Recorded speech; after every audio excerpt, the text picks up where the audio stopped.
হিমন্ত বিশ্ব শৰ্মাই এখন সংবাদমেল যোগে কিছুমান মন্তব্য কৰিছিল আৰু এই মন্তব্যবোৰৰ ওপৰতে আজি আমি সংবাদমেল দিবলগীয়া হৈছে। তেওঁ সেই সংবাদমেল যোগে কিছু কথা কৈছিল। আপোনালোকে বিগত সময়তে দেখিছে অসমৰ প্ৰাণৰ শিল্পী জুবিন গাৰ্গৰ ফটো অসমলৈ জাপানৰ প্ৰধানমন্ত্ৰী অহাৰ বাবে চৰকাৰ প্ৰশাসনে মচি পেলাইছিল আৰু তাৰ পাছতে চিত্ৰশিল্পী মাৰ্চেল বৰুৱাই সেই ছবি পুনৰ অংকন কৰিছিল। আৰু যোৱা দুদিন আগত অসমৰ মুখ্যমন্ত্ৰী মাননীয় হিমন্ত বিশ্ব শৰ্মা ডাঙৰীয়াই মাৰ্চেল বৰুৱাক উদ্দেশ্যি আৰু ছবি অংকন কৰাৰ উদ্দেশ্যি কিছু মন্তব্য কৰিছিল আৰু তেওঁ এই অদ্ভুত মন্তব্যৰ বাবে ছাত্ৰ মুক্তি সংগ্ৰাম সমিতিয়ে প্ৰথমে ধিক্কাৰ দিছোঁ। কাৰণ এইভাবে ধিক্কাৰ দিছোঁ, তেওঁ কৈছে যে যদি মাৰ্চেল বৰুৱাই পুনৰ জুবিন গাৰ্গৰ ফটো অংকন কৰে তেন্তে মাৰ্চেল বৰুৱাৰ বিৰুদ্ধে NSA লগাই দিব।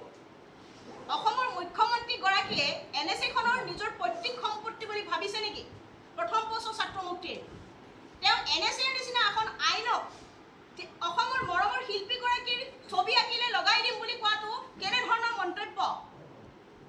ভাৰতীয় সংবিধানে প্ৰতিজন নাগৰিককে সমান অধিকাৰ দিছে, ইকুৱেলিটি বিফৰ ল, ইকুৱেল প্ৰটেকশ্যন অফ ল। তাৰ পাছতো এটা সাংবিধানিক পষ্টত থাকি সংবিধানৰ শপত লৈ সাৰ্বভৌমত্বৰ শপত লৈ অসমৰ নিৰাপত্তা ভাৰতৰ নিৰাপত্তাৰ শপত লৈ অসমৰ মুখ্যমন্ত্ৰীগৰাকীয়ে নিষিদ্ধ ঘোষিত সংগঠন আলফা নেতা পৰেশ বৰুৱাৰ ফটো অংকন কৰিবলৈ নতুন প্ৰজন্মক পৰিচিত কৰিছে। গতিকে হিমন্ত বিশ্ব শৰ্মাৰ বিৰুদ্ধে এতিয়াই আইনী ব্যৱস্থা হ'ব লাগে আৰু তেওঁৰ বিৰুদ্ধে তেওঁক গ্ৰেপ্তাৰ কৰিব লাগে।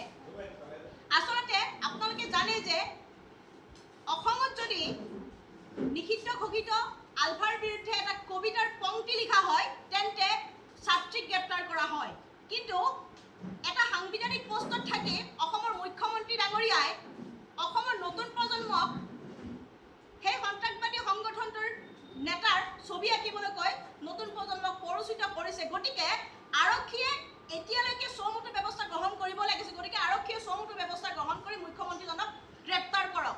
কাৰণ আলফাৰ ক্ষেত্ৰত অসমৰ মানুহৰ আৱেগ অনুভূতি থাকিব পাৰে, কোনো মানুহে ভালো পাব পাৰে, বেয়া পাব পাৰে, সেইটো এটা পৃথক বিষয়।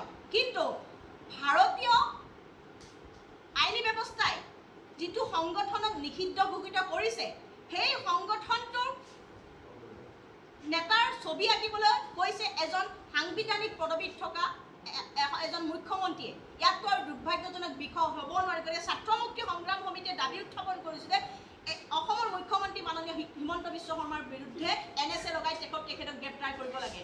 আচলতে আপোনালোকে দেখিছে যে দীঘলী পুখুৰী গছ কটা, ভৰলুমুখৰ গছ কটাৰ বিৰুদ্ধে তেওঁ কিছুমান প্ৰলাপ বকিছে। তেওঁ দীঘলী পুখুৰীত আন্দোলন কৰা প্ৰতিজন ব্যক্তিক, প্ৰতিজন মানুহক, প্ৰতিজন মানুহৰ আৱেগ অনুভূতিক আঘাত দিছে। এইভাবে আঘাত দিছে, তেওঁ ক'ব বিচাৰিছে যে তাত আন্দোলন কৰা মানুহখিনি ফ্লাইঅভাৰ বিৰোধী, উন্নয়ন বিৰোধী। তেওঁক আমি ক'ব বিচাৰিছোঁ যে অসমৰ প্ৰতিখন বিশ্ববিদ্যালয়, ডিব্ৰুগড় বিশ্ববিদ্যালয়, কটন বিশ্ববিদ্যালয়, গুৱাহাটী বিশ্ববিদ্যালয়, বি বৰুৱা মহাবিদ্যালয়ৰ ছাত্ৰ ছাত্ৰী তাত উপস্থিত আছিল, অসমৰ সচেতন নাগৰিক তাত উপস্থিত আছিল, শিল্পী সমাজ উপস্থিত আছিল, অসমৰ প্ৰাণৰ শিল্পী জুবিন গাৰ্গো তাত উপস্থিত আছিল। কিন্তু সকলোৰে চিন্তা চেতনা তেওঁ মহিমূৰ কৰি তেওঁ ক'ব বিচাৰিছে যে সেই মানুহখিনি ফ্লাইঅভাৰ বিৰোধী। আমি তাত নিজে উপস্থিত আছিলোঁ। আমি এটা কথাই তাত দাবী উত্থাপন কৰিছিলোঁ যে কেৱল গছ নাকাটিব, গছ নাকাটাকৈ ফ্লাইঅভাৰ বনাওক, গছ নকটাকৈ বিকল্প ব্যৱস্থা গ্ৰহণ কৰি ফ্লাইঅভাৰ বনাওক। কিন্তু তেওঁ সেই কথাখিনিক মিছৰিপ্ৰেজেণ্ট কৰি সেই আন্দোলন কৰা মানুহখিনিক তেওঁ অসমৰ মানুহৰ জনতাৰ আগত সেয়া প্ৰতিপন্ন কৰিব চেষ্টা কৰিছে।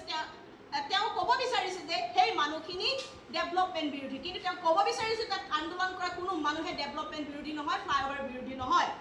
লগতে তেওঁ কিউবাৰ বিপ্লৱী নেতা চে গুয়েভাৰাক চিনি নাপাওঁ বুলি কৈছে। ঠিক আছে, তেওঁ চে গুয়েভাৰাক চিনি নাপাব পাৰে, সেইটো এটা পৃথক বিষয়।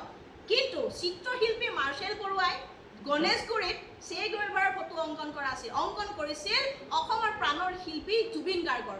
আৰু জুবিন গাৰ্গৰ ফটো এতিয়া অংকন কৰিলে NSA লগাই দিয়াৰ ধমকি দিছে। অসমৰ মুখ্যমন্ত্ৰী ডাঙৰীয়াই অসমৰ প্ৰাণৰ শিল্পীগৰাকীক ভয় কৰে নেকি? জুবিন গাৰ্গক বেয়া পায় নেকি? জুবিন গাৰ্গৰ আদৰ্শক ভয় কৰে নেকি ডক্টৰ হিমন্ত বিশ্ব শৰ্মা? আমাৰ প্ৰশ্ন, ছাত্ৰ মুক্তিয়ে প্ৰশ্ন কৰিব বিচাৰিছোঁ, মৰমৰ শিল্পী জুবিন গাৰ্গলৈ অসমৰ মুখ্যমন্ত্ৰী ডাঙৰীয়াই ভয় কৰে নেকি যে তেওঁৰ ছবি আঁকিলে আজি তেওঁ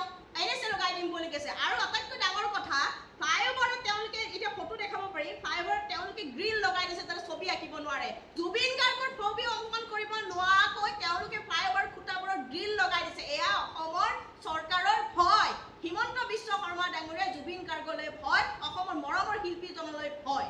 গতিকে আমি এটা কথাই ক'ব বিচাৰিছোঁ যে জুবিন গাৰ্গক অপমান কৰাৰ বাবে হিমন্ত বিশ্ব শৰ্মাই অতি শীঘ্ৰে ৰাজহুৱা ক্ষমা খুজিব লাগে আৰু বিপ্লৱী সংগঠনৰ কথা কৈ সন্ত্ৰাসবাদী সংগঠনৰ নেতাৰ ছবি অংকন কৰিবলৈ পৰিচিত কৰা হিমন্ত বিশ্ব শৰ্মাৰ বিৰুদ্ধে NSA লগাই তেখেতক গ্ৰেপ্তাৰ কৰিব লাগে। ছাত্ৰ মুক্তি সংগ্ৰাম সমিতিয়ে দাবী উত্থাপন কৰিছোঁ।